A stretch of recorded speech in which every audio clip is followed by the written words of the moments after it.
Good afternoon बच्चों। Class 10 home science के class में आपका स्वागत है। आज हम नया चैप्टर पढ़ेंगे, चैप्टर 2 आय, व्यय और बचत। चलिए स्टार्ट करते हैं। पहले पारिवारिक आय की परिभाषा। तो इसमें है कि पारिवारिक आय वह धनराशि होती है जो परिवार के विभिन्न सदस्यों द्वारा परिश्रम के बदले एक निश्चित अवधि में प्राप्त होती है।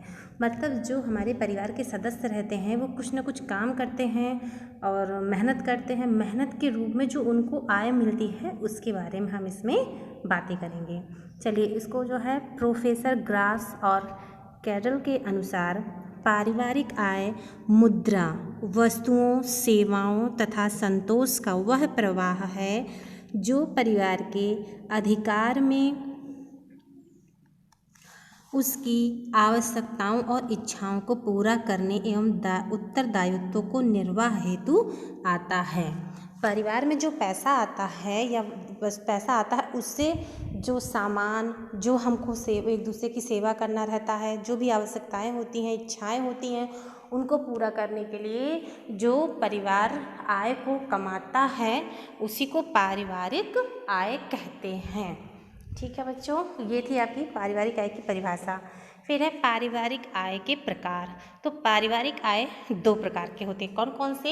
एक प्रत्यक्ष आय। प्रत्यक्ष आय मतलब जो हमको सामने से मिलता है उसको बोलते हैं प्रत्यक्ष आय। वो दिखता भी है हमको, जैसे हम टीचिंग करते हैं, डॉक्टरी करते हैं या जो भी बिजनेस करते हैं उसमें हमको जो पैसे मिलते हैं वो धन के रूप में सामने से मिलता है, इसके लिए हम उसको बोलते हैं प्रत्यक्ष आय।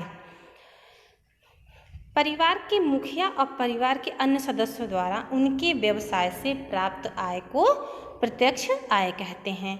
अप्रत्यक्ष आय क्या है? यह आय जो होता है वो धन के रूप में तो नहीं मिलता है, लेकिन ये भी हमारी कमाई है। जैसे घर, अस्पताल, शिक्षा, बिजली, पानी, नौकर, ड्राइवर, ये जो हमें सुविधाएं मिलती हैं ये निःशुल्क होती हैं। तो ये हमको दिखता नहीं है, लेकिन ये हमारा अप्रत्यक्ष रूप से आय है। फिर है पारिवारिक आय के प्रमुख स्रोत। अब इसमें हम जानेंगे पारिवारिक आय के स्रोत कौन कौन से होते हैं। पहला है मासिक वेतन। पारिवारिक आय का सर्वाधिक महत्वपूर्ण स्रोत मासिक वेतन होता है। मतलब जो हमको महीने में जो पैसे मिलते हैं, महीना पूरा होने पे उसको बोलते हैं मासिक वेतन। हमारे देश में अधिकतर स्थानों पर मासिक वेतन ही मिलता है। परिवार के मुखिया तथा अन्य कार्यरत सदस्यों का वेतन रूपी आय होती है।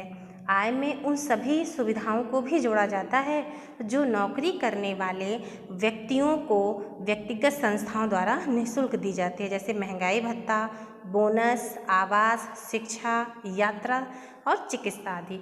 आप लोगों ने देखा होगा बड़ी बड़ी फैक्ट्रियों में अगर मजदूर लोग काम करते हैं तो उनके बच्चों की पढ़ाई, अगर घर में उनकी बीवी बीमार हो जाती है, माँ बीमार हो जाती है या वो खुद बीमार हो जाते हैं तो हॉस्पिटल में जितना खर्चा लगता है वो सारा उनकी कंपनियां देती हैं। ये सब उनको वेतन के साथ साथ ये सुविधाएं अलग से दी जाती हैं। फिर है व्यावसायिक आय। परिवार के सदस्य किसी भी प्रकार का व्यवसाय करते हैं तो उससे प्राप्त आय को व्यावसायिक आय कहते हैं। जैसे आपने किराने की दुकान खोली, सब्जी की दुकान खोली, दवाइयों की दुकान खोली, कुछ भी, तो मतलब व्यवसाय के रूप में जो काम करते हैं उससे प्राप्त धन आपको व्यावसायिक आय के अंतर्गत आता है।